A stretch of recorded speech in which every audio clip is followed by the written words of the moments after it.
Muy buenas tardes, bienvenidos una vez más al estudio bíblico de los Evangelios. Hoy vamos a compartir con ustedes el Evangelio de Lucas en el capítulo 14. El capítulo 14 tiene 34 versículos. Es un capítulo corto, vamos a hablar lo que resalta más para rescatar precisamente esos principios que Dios quiere compartir con cada uno de nosotros. Pongámonos en manos de nuestro Padre Celestial. Señor, aquí estamos una vez más, Padre, abriendo nuestro corazón, Señor, para recibir de tu instrucción, de tu enseñanza, de tus principios, Padre, de esos valores eternos que tú dejaste por escrito para que todos nosotros podamos conducirnos de la manera correcta, Padre. En el nombre de Cristo Jesús, bendícenos, Padre, edifica nuestras vidas, te lo pedimos en Cristo Jesús, Señor nuestro. Amén.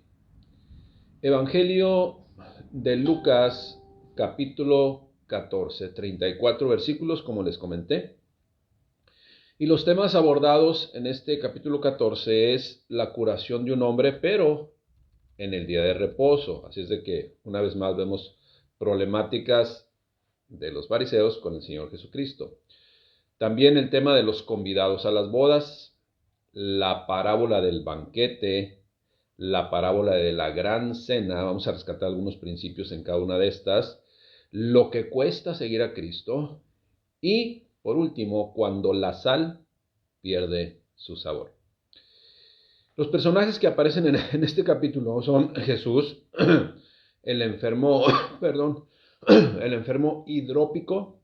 ¿Qué significa hidrópico? Pues que estaba acumulando agua, estaba hinchado de agua.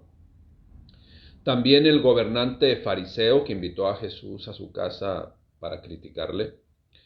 Los convidados a la boda, esas gentes que Dios convidó a las bodas y que es una parábola, acuérdense, haciendo una analogía.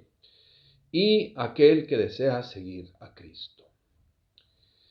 A manera de introducción, quiero compartir con ustedes que gran parte de este capítulo 14 habla de los redimidos del Señor.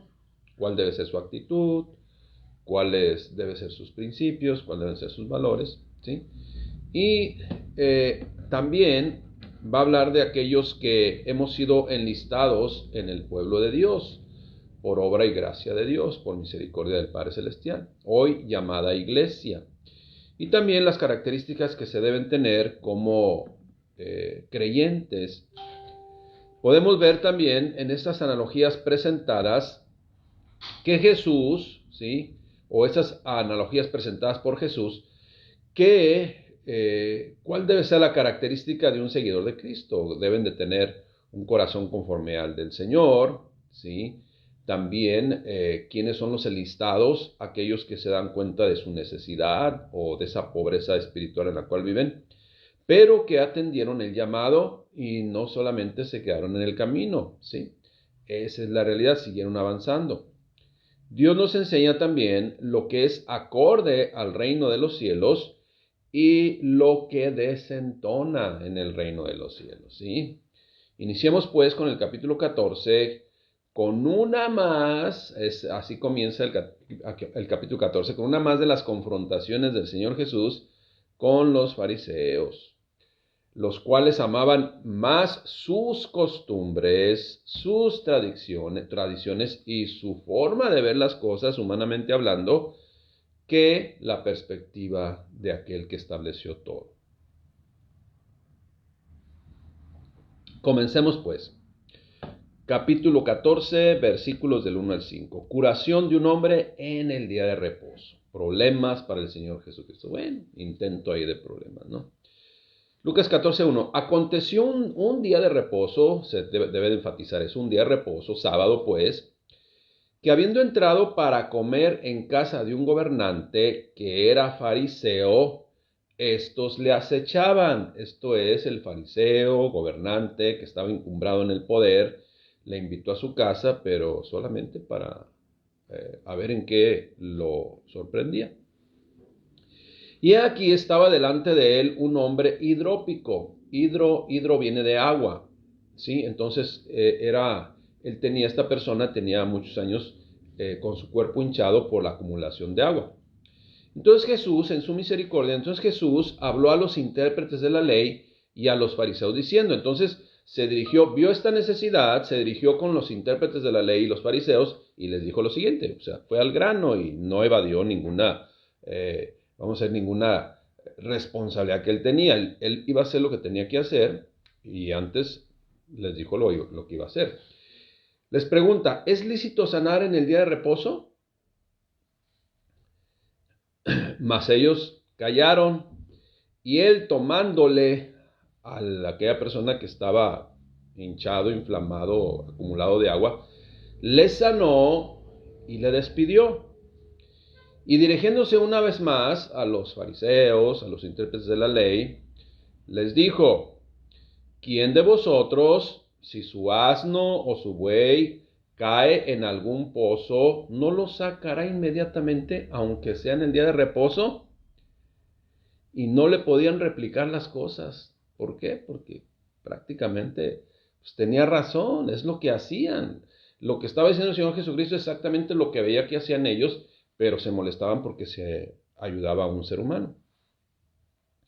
Una vez más, pues, vemos cómo invitaron los fariseos a una casa, ¿sí?, de un gobernante para discutir con Jesús. Le invitaron a Jesús para discutir. Esta vez, uno de los más prominentes lo invitó con el propósito específico de atraparlo en algo que dijera o hiciera para arrestarlo. A veces nosotros nos ponemos, cuando leemos la Escritura y este tipo de pasajes, nos pareciera incongruente que Jesús aceptara esta clase de invitación, entrar a una casa de un fariseo, ¿no?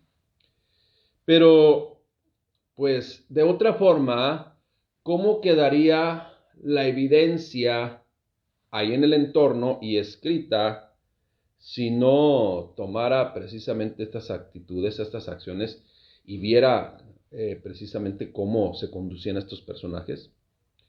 Señor Jesucristo no temía enfrentarlos, aún sabiendo que ellos tenían el propósito de sorprenderlo por el supuesto quebrantamiento de sus costumbres, que por cierto eran aplicadas de forma parcial. ¿Qué es parcial? O sea, cuando les convenía. Parafraseando, el Señor Jesucristo les dijo, vamos a decir, cuando dice, ¿quién de vosotros si su buey o su asno cae en un pozo? Parafraseando, Él les dijo lo siguiente, pero si fuera una de sus ovejas, uno de sus, vamos a llamarle, de sus animales, ¿me apoyas poquito, Lisha? De uno de sus animales, ¿quién podía evitarles o cómo no iban a ayudar? Se me apagó el cargador. ¿Quién podía ayudarles o cómo podían ayudarles a evitar que ellos sacaran a ese animal del pozo? Un momento, vamos a tomar un tiempecito porque se me desconectó aquí la maquinita. Este no es el cargador.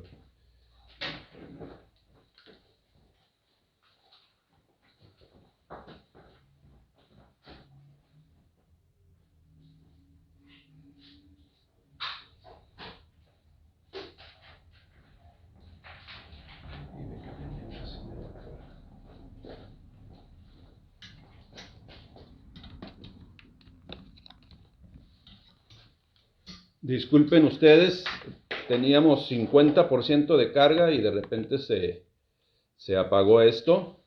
Pero sigo con el relato. El Señor Jesucristo les dijo, si ustedes tienen un animal, un buey, una vaca, o vamos a poner cualquier otro tipo de animal, y se les cae un pozo, ¿sí?, ¿qué van y no lo sacan? Entonces, con este hombre, ¿qué no es necesario hacer misericordia? Eso es lo que él está mencionando.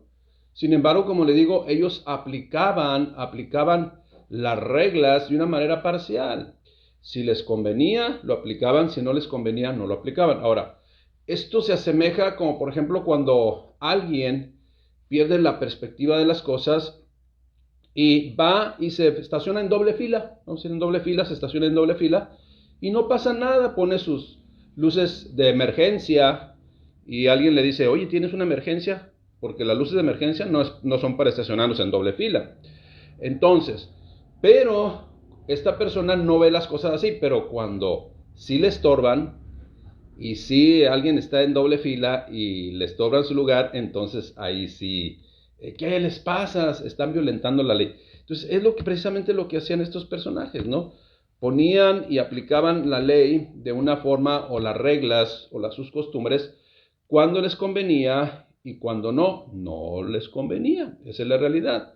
Esa era la actitud de los fariseos, una actitud anarquista totalmente. Bueno, después de esta interrupción, perdón, estamos aquí grabando en vivo, tenía suficiente carga, pero no sé, algo falló ahí. El versículo 7 al 11 de este capítulo 14 estamos hablando de los convidados a las bodas. Lucas 14, 7 dice lo siguiente: observando cómo escogían los primeros asientos a la mesa, refirió a los convidados una parábola diciéndoles: cuando fueres convidado por alguno a las bodas o a cualquier reunión, no te sientes en el primer lugar. No sea que otro más distinguido, ¿sí?, que tú, más distinguido que tú, o más cercano a los familiares, esté convidado también. Y viniendo él, ¿sí?, viniendo el que te convidó a ti y a él, y te diga: dale lugar por favor a este, ¿no? Y entonces comiences con vergüenza a ocupar pues otro lugar, o el último lugar. Mas cuando fueres convidado, ve y siéntate en el último lugar, para que cuando venga el que te convidó te diga: amigo, sube más arriba. Entonces tendrás gloria delante de los que se sientan contigo a la mesa, porque cualquiera que se enaltece será humillado, y el que se humilla será enaltecido. Esto es, ahora, cuando Dios en un momento determinado va a reconocer a alguien, o va por medio de alguien le va a reconocer algo a una persona, pues cuando no le va a hacer daño, cuando no va a afectar su humildad, cuando va a permanecer siempre en la congruencia de lo que es, simple y sencillamente como servidor de Dios. Qué importante, pues, hermanos, mantener siempre un corazón sencillo, humilde, y no perder la realidad de las cosas. Mire, un creyente siempre debe conducirse de una forma discreta, de una forma prudente, y no cometer actos que puedan evidenciar algo que está en su corazón, ¿no? A lo mejor proyección, o qué sé yo, o querer pasar por encima de los demás.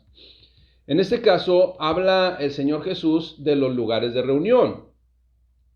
Muchos desean ocupar el lugar más visto, ¿no?, y querer aparentar que se tiene más autoridad, o poder, o decidir y tener ahí el control para hacer esto o aquello. Y se sienten con el poder y dicen: nadie me va a decir nada, yo aquí tengo autoridad, ¿no? Me voy a sentar a un lado del predicador, me voy a sentar a un lado del que va a dirigir la alabanza, me voy a sentar a un lado del ujier, me voy a sentar a un lado de la persona ahí que veo que es importante, bueno, entre comillas, porque así la gente es lo que piensa, ¿no? Sin embargo, se sienta ahí, y imagínense, ¿no? Se sienta a un lado y le dice a la otra persona: oye, ese es el lugar de mi esposa. Entonces, por eso es importante la prudencia, ¿sí? Porque la imprudencia, pues, hará que se evidencie algo que hay en el corazón ahí. Y además, pues, se va a quedar avergonzado, como el mismo Señor Jesucristo lo menciona aquí. Entonces, tengamos cuidado, seamos humildes, seamos honestos, seamos transparentes, seamos lo que tenemos que hacer, nada más, y de ahí no pasemos.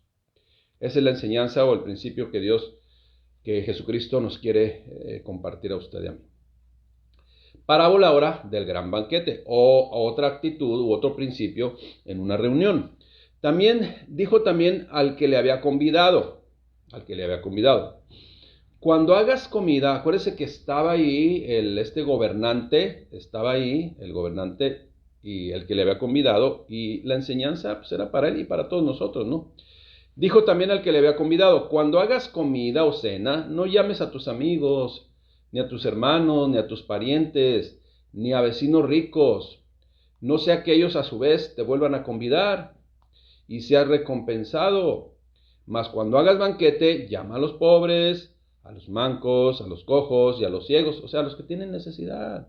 Y entonces serás bienaventurado, porque ellos no te pueden recompensar, pero te será recompensado en la resurrección de los justos. Obviamente, si hay arrepentimiento y si hay una buena motivación, y las cosas se hacen en obediencia a Dios. Acuérdese, el hacer algo, imagínate que la iglesia haga algo como inversión para después obtener más y cuando menos recuperar lo que se invirtió. Bueno, por ahí acuérdense que hay lugares en donde cobran las entradas y hay hasta lugares VIP, o sea, ellos invierten para sacar. Ellos invierten para sacar. Y esa no es la enseñanza del Señor Jesucristo. Tiene que ayudarse a la gente, es cierto, hay gastos, pero pues Dios proveerá, ¿no? De la forma que Dios ha establecido. No, pues ya también dándole lugar los VIP a algunos, ¿verdad? Para que todavía alimentarles el ego. Esa es la realidad. Bueno, ahí son las cuestiones que el hombre blanco ha inventado, que no es de Dios, y al contrario, el Señor Jesucristo está contra esas cosas. Algunos pues se confunden y utilizan el término pues como en lugar de ministrar, administrar. Yo he escuchado esta palabra, administrar. Está administrando la palabra de Dios. No, yo sé que lo dicen porque no conocen el término, lo dicen por ignorancia, pero algunos sí administran, y sacan beneficios de todo. Bueno, se dice ministrar, porque ministrar es darse. Entonces se está dando.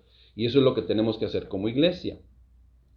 Este es un principio elemental de que si deseamos bendecir a alguien, seamos guiados por el Espíritu Santo para hacer de bendición para alguien que verdaderamente lo necesite. Y evitar el clásico, no, al rato también se me regresa, ¿no? ¿Sí? Entonces, ¿por qué? Porque ya lo invité y al rato me va a invitar él. No olvidemos.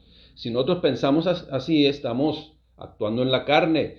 Y a la carne hay que crucificarla y vivamos en Cristo y no siga reinando nuestra humanidad una vez más. Acuérdese lo que dice la palabra de Dios: con Cristo estoy juntamente crucificado. Y ya no vivo yo, sino vive Él. ¿Sí? ¿Okay?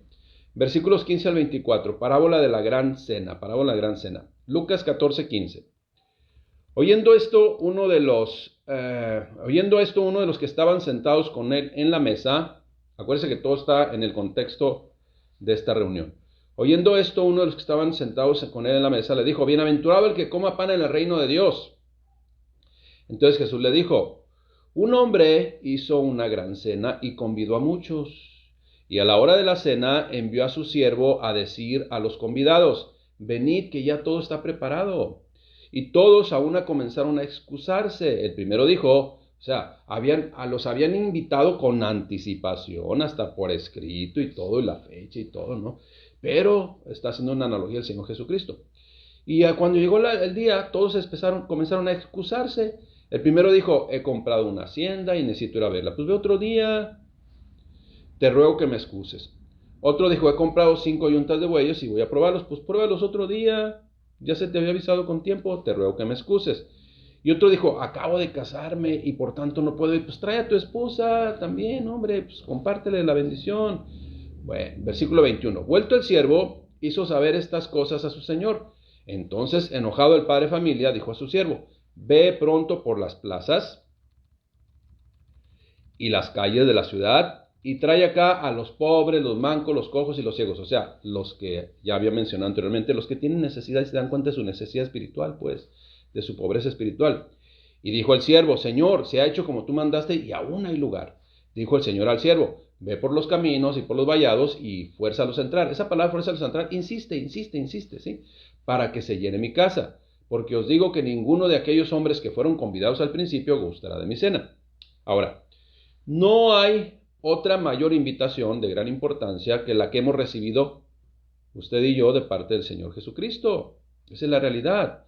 Pero muchos aún lo ignoran o ignoran lo trascendental de esta invitación. Esa es la realidad.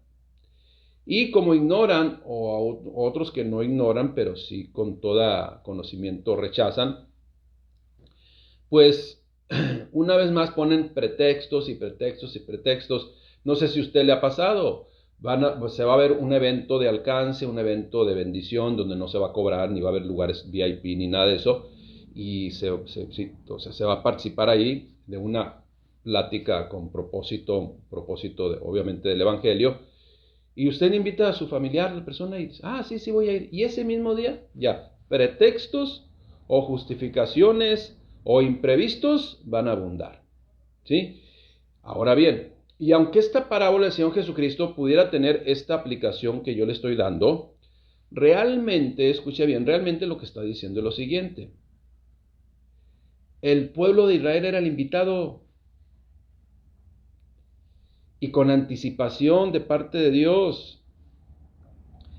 Cuando vino el Señor Jesucristo, llega a su reino y están invitados todos esos, el pueblo de Dios.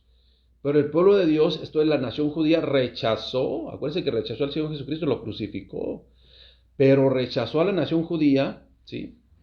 Y esa declinación de la nación judía que rechazó la invitación del Señor, pues abrió la oferta o la invitación, pues, a los gentiles, a todos los demás. Así es de que el rechazo de los invitados originales al banquete, su rechazo fue la oportunidad de invitar a los gentiles. Acuérdense lo que dice la palabra de Dios, la propia palabra de Dios, a lo suyo vino y los suyos no lo recibieron.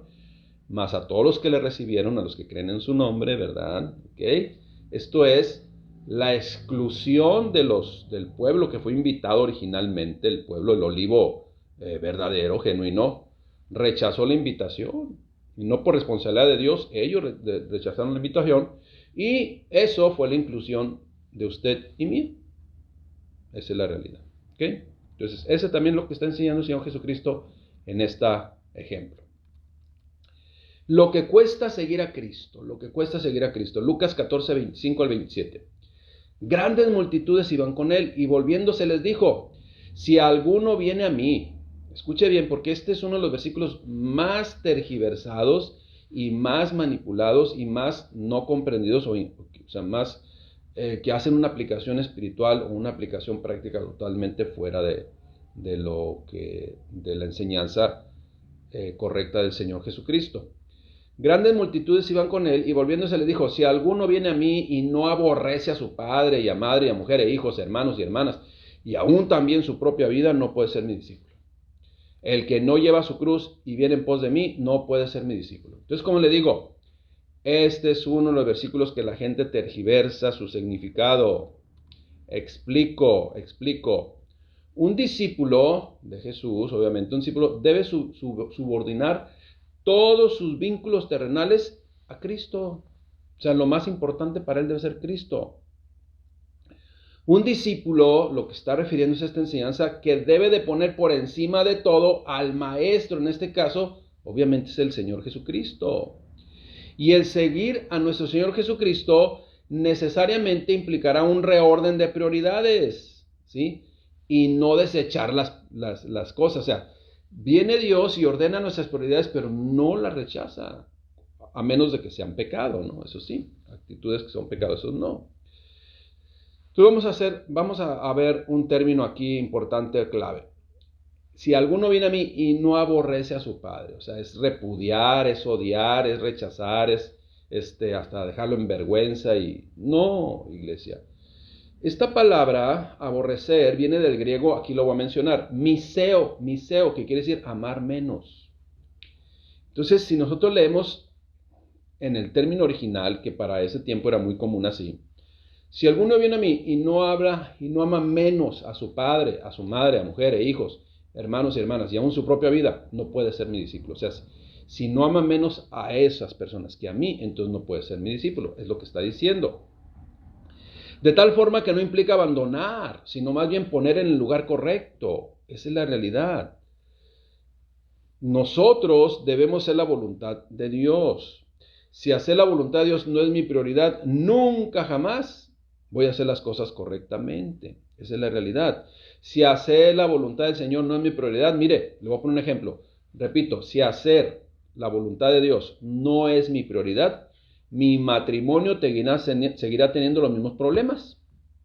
Sin embargo, si abandono mi opinión y mi forma de ver y llevar mi matrimonio de acuerdo como yo tengo la perspectiva, y entonces en ese amor mayor al Señor Jesucristo, ¿sí? Para recibir sus enseñanzas y en ese amor obedecer sus enseñanzas, entonces mi matrimonio será establecido. Mi matrimonio será restaurado. Mi matrimonio será muy diferente. Eso es lo que quiere decir. Para poder recibir las bendiciones, primero tengo que amar más a Dios. Él me va a enseñar a cómo conducirme, va a ordenar mis prioridades y entonces va a haber bendición para padre, madre, hermanos, hijos, hermanos y hermanas y aún para nuestra propia vida. ¿Sí? ¿Okay? Esa es la realidad. Bien. Entonces, si nosotros amamos más a Dios, nuestro matrimonio y en todas las áreas de nuestra vida será como Dios lo ha establecido. ¿Ok? Eso es lo que significa. Sigue diciendo, es importante que nosotros, si tomamos el arado y nos enrolamos, ¿sí?, en ese discipulado con el Señor Jesucristo, tenemos que continuar, si no, pues entonces solamente fue una emoción o nada más se perdió el tiempo porque nada más escuché, no obedezco, no hago nada y muchas veces hasta el peor estado viene a ser, el postrer estado viene a ser peor que el primero. Entonces dice el versículo 28, porque ¿quién de vosotros, queriendo edificar una torre, no se sienta primero y calcula los gastos a ver si tiene lo que necesita para acabarla? No sea que después que haya puesto el cimiento y no pueda acabarla, todos los que lo vean comiencen a hacer burla de él, diciendo, este hombre comenzó a edificar y no pudo acabar. ¿O qué rey, al marchar a la guerra contra otro rey, no se sienta primero y considera si puede hacer frente con 10,000 al que viene con él con 20,000? Y si no puede, cuando el otro está todavía lejos, le envía una embajada y le pide condiciones de paz. Así pues, cualquiera de vosotros que no renuncie a todo lo que posee, no puede ser mi discípulo. O sea, tiene que poner en primer término a Dios, al Señor Jesucristo, aceptar sus enseñanzas, reordenar sus prioridades y decir, esto lo voy a hacer y voy a llegar hasta el final. La costumbre, pues, de muchos en este mundo es dejar todas las cosas a medias, ¿sí? Incluyendo el camino de Cristo. Y un principio que encontramos en la palabra de Dios dice, determinarás una cosa y te será firme. Y si no tenemos esa convicción, pues la vida seguirá siendo igual. La vida seguirá siendo igual. Cambiando de trabajo de aquí para allá, cambiando de esposa una y otra vez, o de esposo una y otra vez, qué sé yo, tantas pues inseguridades y también pues falta de sentarse o de establecerse, pero así es la falta de decisión, ¿no? ¿Eres inseguro? Sí, no, o sí. Entonces ahí está, ¿no? Entonces debemos determinar una cosa, seguir eso que hemos determinado hacer y pues ya no andar cavilando en dos pensamientos. Determinarás una cosa y te será firme. De lo contrario, las cosas seguirán siendo iguales aunque se diga que es cristiano. Decidiendo pues amar más la perspectiva de Dios que mi perspectiva, ¿sí? La perspectiva de Dios es perfecta. Mi perspectiva es imperfecta, a menos que sea la perspectiva de Dios que ha atesorado en mi corazón. En este pasaje bíblico, pues, que el Señor Jesucristo dijo, rescatamos diligencia, perseverancia, poner encima lo más importante y no caer en el desgano y desertar muchas veces hasta antes del medio camino. Es que yo me imaginaba que en el cristianismo la estrella iba a ser yo, el más importante. No, por favor, la estrella siempre será Jesucristo. El primero siempre será Dios, nuestro Padre Celestial, y nosotros solamente, pues, haciendo el papel de la obediencia a Él. Versículos 34 y 35, cuando la sal pierde su sabor. Fíjese lo que dice palabras de nuestro Señor Jesucristo. Buena es la sal, o sea, buena es la sal, tiene un propósito. Sin embargo, si la sal se hiciera insípida, pues ¿con qué será sazonada? No va a servir para nada, ¿no? Ni para la tierra ni para el muladar es útil. La arrojan fuera. El que tiene oídos para oír, oiga. Ahora, le pongo este ejemplo para que comprendamos lo que está diciendo el Señor Jesucristo. O sea, usted y yo tenemos un propósito en Dios. Debemos cumplir ese propósito. Si no lo cumplimos, no servimos para nada. Es lo que está diciendo. El que tiene oídos para oír, oiga. Bueno, le pongo este ejemplo. No hay nada más desagradable que ver unas sandías. Imagínense una sandía ahí roja, así bien roja, y luego hasta sin semilla, ¿no? O cualquier otra fruta que sea bonita y luego llegue la prueba y está insípida. No hay nada más desagradable que eso. Hay lugares en donde vas a comer y ni siquiera saben darle sabor a un caldo de pescado o qué sé yo, un caldo de mariscos, ¿no? Sabe a todo menos a lo que debe de saber. Esa es la realidad. Todo debe de cumplir el propósito. Si es un buen caldo de marisco, pues que sepa marisco, pues. Si es un buen caldo de pescado, si es un buen caldo de pollo, pues que sepa a pollito ahí bien sabroso. De lo contrario, no se cumplirá el propósito. El propósito escogido precisamente para la iglesia de Jesucristo y dado por Jesucristo es llevar el ministerio de la reconciliación. Si no cumple ese propósito, pues nada sirve, ¿sí? El mundo ha perdido el rumbo, eso yo creo que usted ya se dio cuenta. Y muchas congregaciones llamadas iglesias cristianas, entre comillas, también han perdido el rumbo. Y lo que está diciendo el Señor Jesucristo es que no sirve para nada, absolutamente nada, ¿sí? El que tenga oídos para oír, pues que oiga. Termino con lo siguiente. La palabra de Dios, una riqueza espiritual para dirigir nuestros pasos a un rumbo correcto, a un rumbo perfecto. Hacia allá dirige Dios nuestros pasos. Establecido ese rumbo por Cristo y lleva una dirección bien definida, el Padre, ¿sí?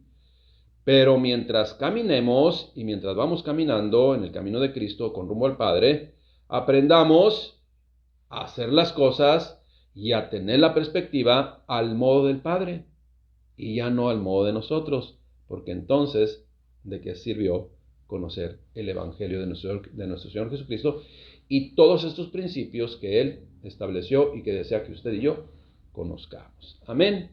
Dios les bendiga. Esperemos que haya sido de gran edificación para su vida, como lo fue también para la mía.